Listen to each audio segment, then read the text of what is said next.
함께 말씀을 보겠습니다. 오늘 말씀은 누가복음 16장 1절에서 13절까지 말씀입니다. 누가복음 16장 1절에서 13절까지 말씀입니다. 제가 읽겠습니다. 또한 제자들에게 이르시되 어떤 부자에게 청지기가 있는데 그가 주인의 소유를 낭비한다는 말이 그 주인에게 들린지라. 주인이 그를 불러 이르되 내가 내게 대하여 들은 이 말이 어찌 됨이냐. 네가 보던 일을 셈하라. 청지기 직무를 계속하지 못하리라 하니, 청지기가 속으로 이르되 주인이 내 직분을 빼앗으니 내가 무엇을 할까. 땅을 파자니 힘이 없고 빌어먹자니 부끄럽구나.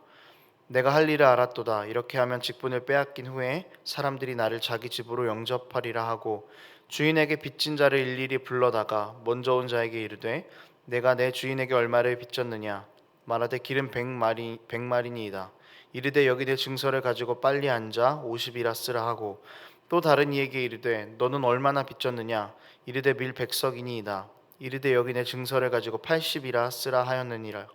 주인이 이 옳지 않은 청지기가 이를 지혜 있게 하였으므로 칭찬하였으니, 이 세대의 아들들이 자기 시대에 있어서는 빛의 아들들보다 더 지혜로움이니라. 내가 너희에게 말하노니 불의의 재물로 친구를 사귀라. 그리하면 그 재물이 없어질 때에 그들이 너희를 영주할 처소로 영접하리라. 지극히 작은 것에 충성된 자는 큰 것에도 충성되고, 지극히 작은 것에 불의한 자는 큰 것에도 불의하니라. 너희가 만일 불의한 재물에도 충성하지 아니하면 누가 참된 것으로 너희에게 맡기겠느냐. 너희가 만일 남의 것에 충성하지 아니하면 누가 너희의 것을 너희에게 주겠느냐. 지파인이 두 주인을 섬길 수 없나니, 혹 이를 미워하고 저를 사랑하거나 혹 이를 중히 여기고 저를 경히 여길 것임이니라. 너희는 하나님과 재물을 겸하여 섬길 수 없느니라. 아멘. 예전에 어떤 간증 프로그램에서 한 사람이 이런 이야기를 하는 걸 들은 적이 있습니다. 정확하게 누구였는지는 제가 찾아봤는데 찾지는 못했는데요. 그 사람이 이런 이야기를 했습니다. 내가 크리스천으로 잘 살았는지 잘 못 살았는지를 가늠할 수 있는 기준 중에 하나는 통장 내역을 보는 것이다 라는 이런 말을 했습니다. 저는 이 말이 굉장히 공감되었습니다. 그리스도인들은 삶에서 살아가면서 세상 사람들과 다르다는 것을 분명하게 보여줄 수 있어야 합니다. 이것은 어떤 영역에서만 그렇다라는 것이 아니라 우리 모든 삶에서 다 그렇습니다. 그렇다면 우리에게 주어진 재물을 사용하는 방법 역시도 세상 사람들과는 달라야 한다라는 것입니다. 오늘은 그리스도인들이 어떻게 이 땅에서 재물을 써야 할지를 함께 나누는 시간이 되었으면 좋겠습니다.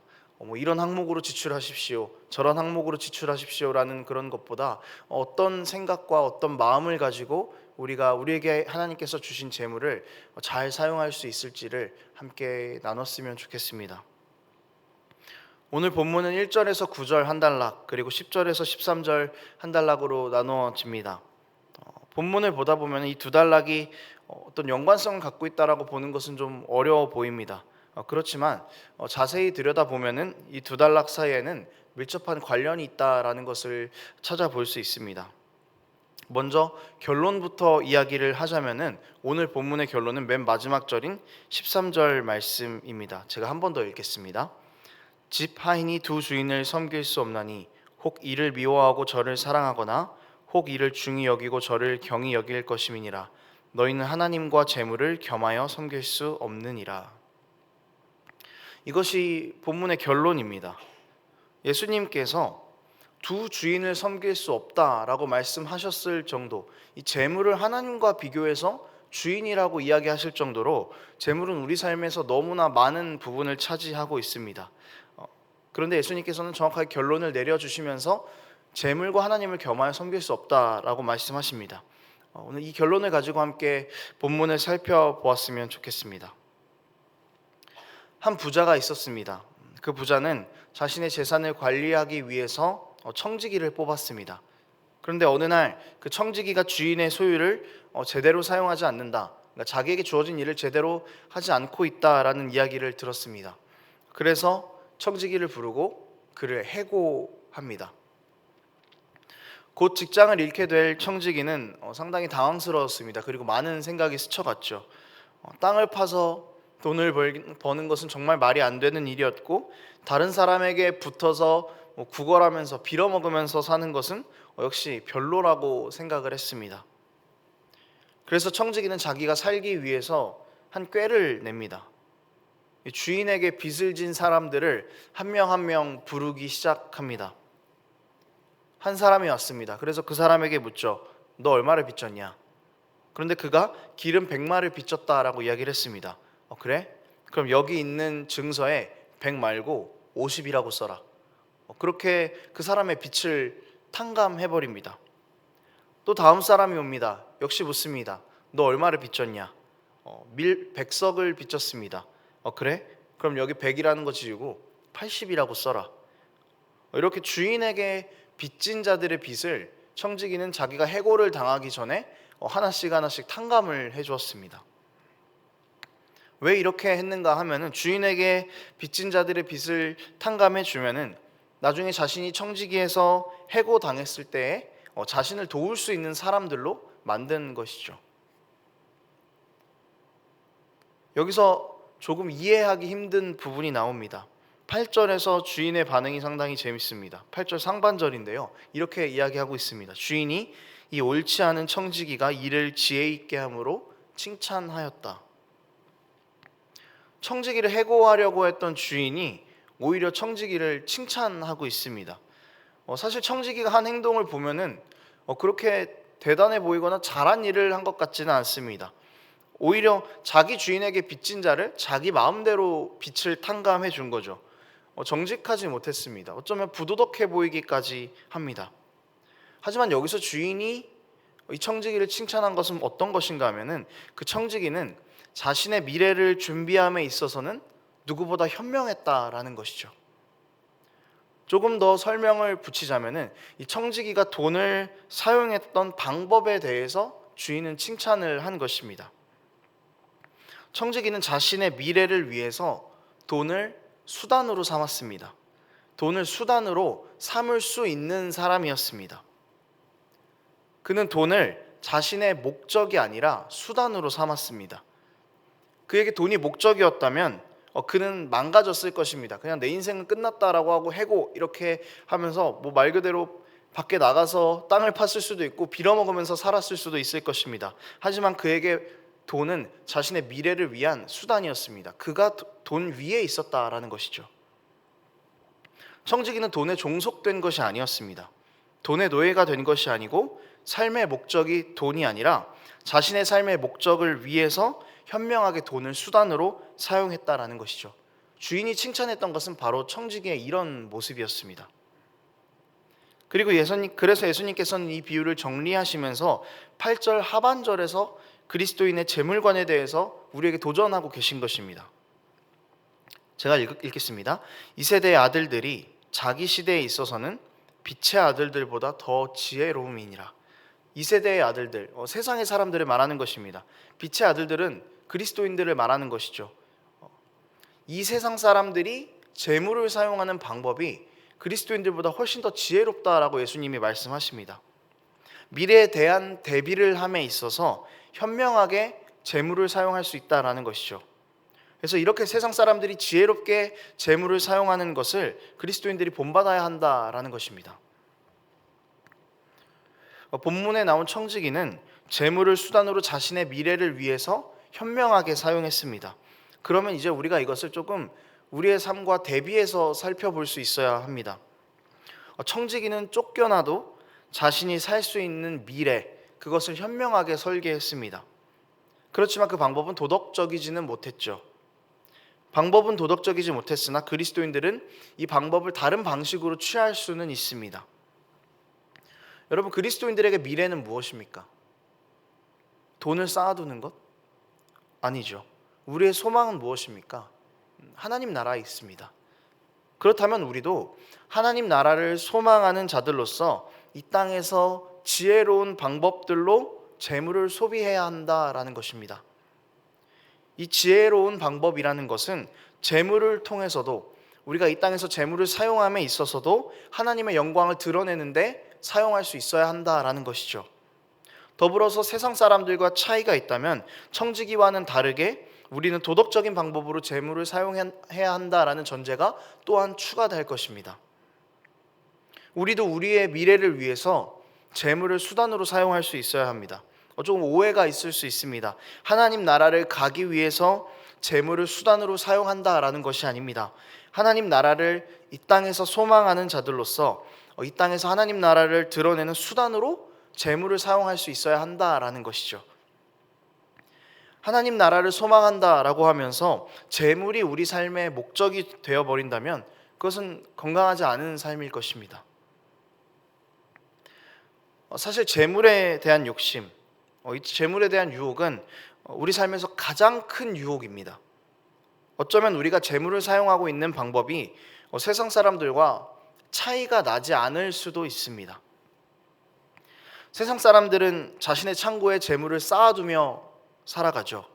우리도 우리가 가진 욕심과 유혹 때문에 우리 창고에만 재물을 쌓아두고 꽁꽁 숨기고 있을 수도 있겠습니다.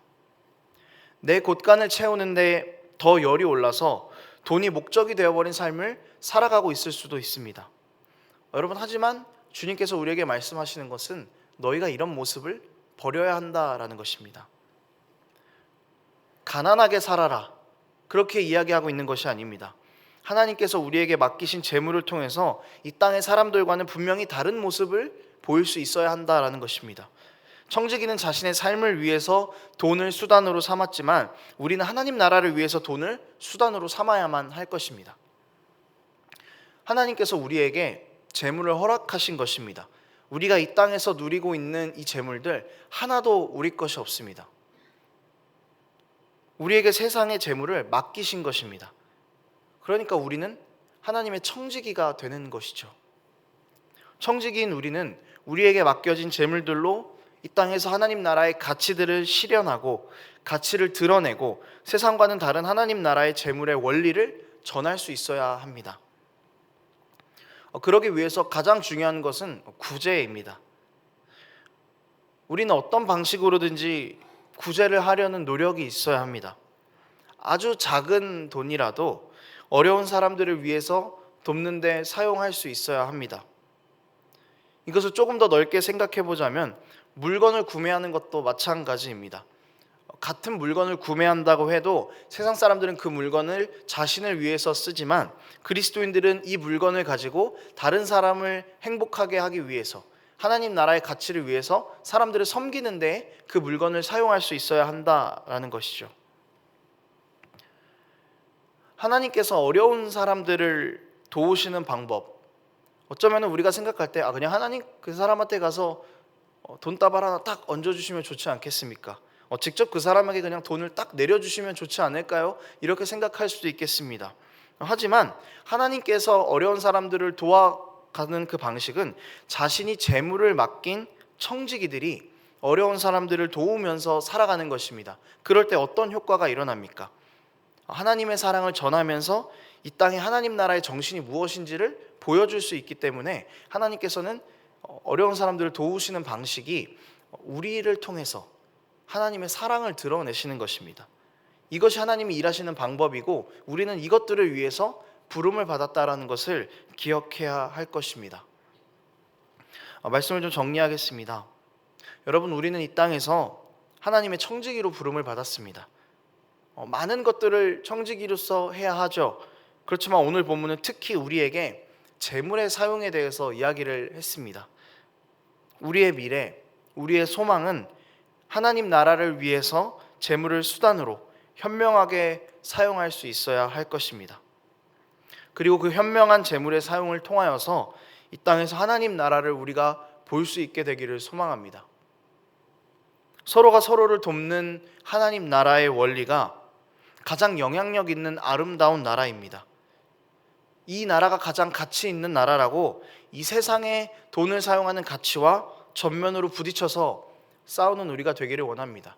이것이 다르다고, 이것이 하나님 나라의 재물의 사용의 원리라고 세상 사람들에게 당당하게 드러낼 수 있는 우리가 되었으면 좋겠습니다. 두 주인을 섬길 수 없습니다. 하나님 나라의 백성에게 돈은 수단일 뿐이지 목적이 아닙니다. 오직 우리의 목적은 하나님 나라의 실현입니다.